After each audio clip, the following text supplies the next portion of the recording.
Samantala sa karagdagan pa nating mga balita, pakinggan po natin ng pag-uulat mula naman sa ating CMN roving reporter sa Mindanao.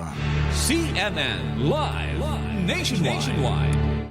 Amos, magandang araw sa iyo. Magandang araw din, Ariel. Magandang araw, Pilipinas. May adlaw Mindanao. Dalawang mga learning sites for agriculture ang inilunsad sa lalawigan ng North Cotabato. Ang una ay ang Bautista Integrated Farm and Nursery sa Barangay Malasila, bayan na makilala, at ang pangalawa naman ay ang Alay Integrated Farm sa Barangay Manubuan, bayan ng Matalam naturang lalawigan.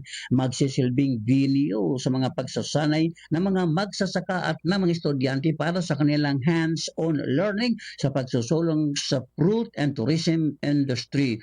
Kasabay ng launching ay ang formal na paglagda ng Memorandum of Agreement sa pagitan ng Department of Agriculture, Agricultural Training Institute at sa dalawang learning sites for agriculture na ang mga nagmamay-ari ay sina Bernard Bautista ng Bautista Integrated Farm and Nursery sa Barangay Malasila, bayan ng Makilala, North Cotabato, at si Ana Lo Arconado ang may-ari naman sa Alay Integrated Farm sa Barangay Manubuan, bayan ng Matalam naturang lalawigan.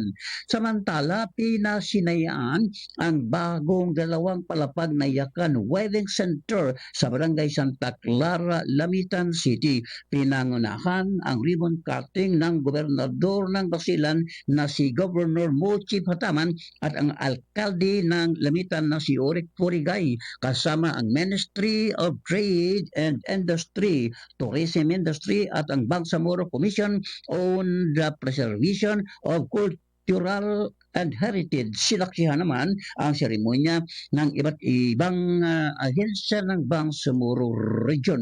Wala Ramos, maraming reporter ng Mindanao Radyo, Kalikasan ng City Base, nagulat ng live para sa CNN Pilipinas. CNN Live Nationwide. Maraming salamat, Willie Boy Ramos, ang ating CMN roving reporter sa Mindanao.